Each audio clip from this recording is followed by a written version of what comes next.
Hi everyone, welcome to education point. So जैसे कि आपको पता है कि हम क्लास 12 की एनसीईआरटी जो है ज्योग्राफी की उससे कवर कर रहे हैं। एंड इस बुक का नेम है fundamental of human geography. Okay, तो जैसे कि आपको पता है कि हम क्लास 12 की जो एनसीईआरटी है इसमें आपको जो है टोटल 2 बुक्स हैं। एंड अभी हम इसकी फर्स्ट बुक कवर कर रहे हैं, तो इसमें हम ह्यूमन ज्योग्राफी के कॉन्सेप्ट को समझने की कोशिश कर रहे थे कि ये किस तरह से जो है सब डिसिप्लिन बना था। सब डिसिप्लिन जो है ये ज्योग्राफी का किस तरह से बना था उसके बारे में डिस्कस किया था पहले चैप्टर में। Then we had discuss about the definition. Okay, second chapter में जो है इसकी डेफिनेशन के बारे में डिस्कस किया था। क्या क्या चीजें जो है वो ह्यूमन ज्योग्राफी के दायरे में आती, वो चीजें समझने की कोशिश की थी। तो उसके बाद में ह्यूमन डेवलपमेंट के बारे में बात की थी। Then we had discuss about some activities. Okay, जो ऐसी एक्टिविटीज होती है जिनके थ्रू जो है ह्यूमन अपना यहाँ पे अर्निंग करता है, राइट। तो उसे हम 3 पार्ट्स में डिवाइड करते हैं। एक होती है प्राइमरी एक्टिविटीज, तो ये चीज आपको पहले भी बता चुकी हूँ, बट ये बतानी बहुत इंपॉर्टेंट है सो डैट की जो है आपके दिमाग में बैठी ये चीजें। देन उसके बाद में जो है सेकेंडरी एक्टिविटीज होती हैं। Then there is a tertiary activities. Okay, तो इन सभी एक्टिविटीज के थ्रू जो है हमने यहाँ पे समझने की कोशिश की थी कि ह्यूमन बींग जो है वो किस तरह से अर्निंग करता है। तो अभी हमने प्रीवियस वीडियो में जो है कुछ ट्रांसपोर्ट के बारे में जो है डिस्कस करना स्टार्ट किया था कि ट्रांसपोर्ट एंड कम्युनिकेशन। ओके, तो ये भी जो है ना एक बहुत ही इंपॉर्टेंट चीज है अगर हम बात करें एक ह्यूमन लाइफ में। तो इसके बिना आजकल के टाइम पे जो है यहाँ पे कोई भी एक्टिविटी जो है वो पॉसिबल ही नहीं है। तो हमने जो है रोड नेटवर्क के बारे में बात किया था, रेलवे नेटवर्क के बारे में बात किया था। अभी हमने जो है प्रीवियस वीडियो में वाटरवेज के बारे में जो है डिस्कस करना स्टार्ट किया था। तो उसे ही जो है आज हम यहाँ पे आगे कंटिन्यू करेंगे। तो वाटरवेज पे क्या होता है कि जो इम्पोर्टेंट सी राउट्स हैं, राइट, जो इम्पोर्टेंट सी राउट्स हैं पहले हम जो है आज उसे डिस्कस करने की कोशिश करते हैं कि कौन कौन से हैं पूरे वर्ल्ड में। ओके, तो सबसे पहले बात करेंगे नॉर्थ अटलांटिक सी राउट की। ओके, तो ये नॉर्थ ईस्टर्न यूएसए को नॉर्थ वेस्टर्न यूरोप के साथ कनेक्ट करता है। ये दोनों ही इंडस्ट्रियली जो है काफी डेवलप रीजन है पूरे वर्ल्ड के। तो अब क्या है, यहाँ पे फॉरेन ट्रेड जो है वो बहुत ज्यादा होता है। अगर किसी भी वर्ल्ड की लोकेशन को हम यहाँ पे देखें तो सबसे ज्यादा जो फॉरेन ट्रेड है वो इसी राउट पे होता है। तो 1/4 जो है, राइट, 1/4 पार्ट जो है यहाँ पे उसका अगर हम बात करें पूरे एक तरह से फॉरेन ट्रेड का, वो इसी राउट से ही होता है। ओके, तो that is why we can say that ये पूरे वर्ल्ड में बिजिएस्ट वाटरवे है। एंड अदरवाइज इसे हम बिग ट्रंक रूट भी बोल सकते हैं।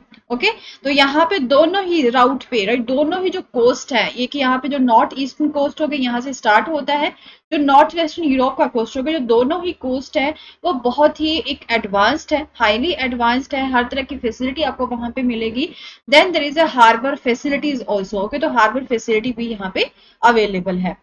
उसके बाद में जो सेकंड नंबर का आ जाता है, this is known as the Mediterranean Indian Ocean sea route. Okay, तो ये जो है कहाँ से होता है, passes through the heart of the old world and some more countries and people than any other route. Okay, तो ये ज्यादा कंट्री से मतलब होके गुजरता है। ये जो राउट है ज्यादा कंट्रीज को कनेक्ट करता है।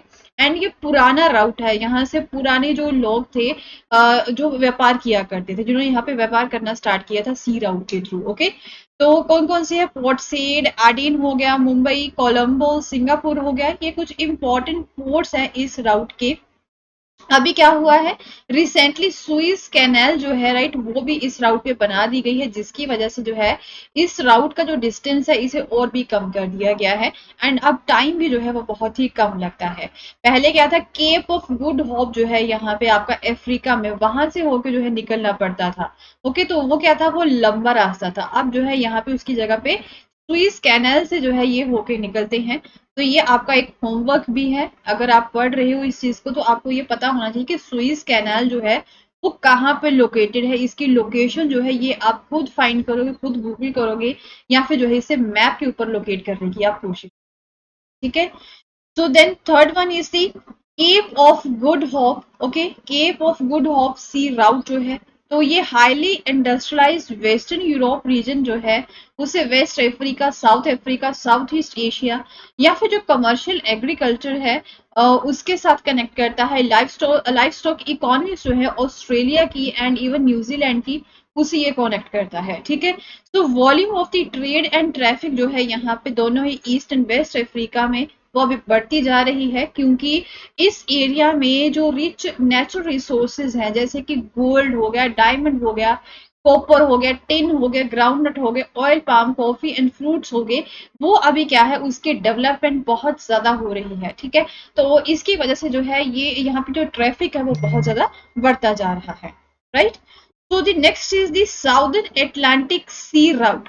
साउदर्न एटलांटिक सी राउट की अगर हम यहाँ पे बात करें तो एक तरह से this sea route is another important one across the Atlantic Ocean. Okay, बहुत ही इंपॉर्टेंट है ये, जो west European and west African countries को जो है कनेक्ट करता है with Brazil, Argentina and Uruguay in South America. Okay, तो हाउएवर यहाँ पे जो ट्रैफिक है वो कम है क्योंकि ज्यादा डेवलपमेंट यहाँ पे नहीं हुई है एंड पॉपुलेशन जो है साउथ अमेरिका एंड अफ्रीका में वो भी उतनी ज्यादा नहीं है, ठीक है। So only south eastern Brazil and प्लाटा estuary जो है and part of south Africa है लार्ज स्केल इंडस्ट्रीज। ओके, तो यहाँ पे क्या है कि बहुत ज्यादा आपको इंडस्ट्रीज भी देखने को मिलेगी। So there is also little traffic on the route between the Rio de Janeiro and Cape Town क्योंकि यहाँ पे साउथ अमेरिका एंड अफ्रीका जो है यहाँ पे सिमिलर प्रोडक्ट्स एंड रिसोर्सेज भी हैं। तो then there is a North Pacific sea route. Okay, तो यहाँ पे क्या है बहुत ही बड़ा है नॉर्थ पैसिफिक ओशन जो है, यहाँ पे बहुत सारे राउट्स आपको देखने को मिलेंगे जो यहाँ पे होनोलुलु जो एक एरिया है वहां पे कन्वर्ज होता है, ठीक है। So the direct route on the great circle links the Vancouver and Yokohama and reduces the travelling distance by half. Okay, तो अब क्या है यहाँ पे इसकी वजह से क्या होता है कि वैंकूवर एंड योकोहामा से जो है डायरेक्ट रूट अब लिंक कर दिया गया है, जो ट्रैवलिंग डिस्टेंस है वो कम हो चुका है, ठीक है। So this sea route links the port on the west coast of North America and with those of the Asia also. ठीक है, so there are Vancouver, Seattle, Portland, San Francisco and Los Angeles on the American side and Yokohama, Cobb, Shanghai, Hong Kong. तो ये जो है Asian side पे जो है ये सारी कंट्रीज पड़ती हैं। तो then there is a South Pacific sea route. Okay, तो ये क्या है western Europe and North America को कनेक्ट करता है किसके साथ, Australia, New Zealand and scatter Pacific island जो है उन्हें पनामा कैनाल से होते हुए जो है यहाँ पे ये कनेक्ट करता है, ठीक है। तो हांगकांग, फिलीपीन एंड इंडोनेशिया तक पहुंचने के लिए भी इस राउट का ही यूज किया जाता है एंड पनामा एंड सिडनी के बीच में 12,000 किलोमीटर का जो डिस्टेंस है वो यहाँ पे कवर किया जाता है। होनोलुलु जो है वो इम्पोर्टेंट पोर्ट पड़ता है इस राउट पे। तो then there is a coastal shipping. अब कोस्टल शिपिंग की हम यहाँ पे बात करें तो इट इज ऑब्वियस दैट जो वाटर ट्रांसपोर्ट है ये ज्यादा चीपर मोड है, ज्यादा सस्ता पड़ता है एंड जो ओशियानिक राउट है वो डिफरेंट कंट्रीज को कनेक्ट करती हैं। जो कोस्टल शिपिंग है वो कन्वीनियंट मोड ऑफ ट्रांसपोर्टेशन है, लंबी लंबी कोस्ट लाइन्स होती हैं जैसे यूएसए, चाइना एंड इंडिया की जो कोस्ट लाइन है वो बहुत ही लंबी है। ओके, तो शेंजन स्टेट जो है यहाँ पे यूरोप में वो ज्यादा जो है सुटेबल प्लेस है फॉर द कोस्टल शिपिंग, जो कि यहाँ पे एक दूसरी कंट्रीज को जो है ये कनेक्ट करती हैं। प्रॉपरली डेवलप्ड है कोस्टल शिपिंग जो है वो एक तरह से लैंड राउट का जो कंजेशन है उसे थोड़ा सा कम भी कर सकती है। ओके, तो that's all for the day and we will continue with the same chapter in our next video. And अगर आपको मेरा कोर्स पसंद आया तो इसे शेयर करना ना भूलें। Thank you so much, have a nice day, bye.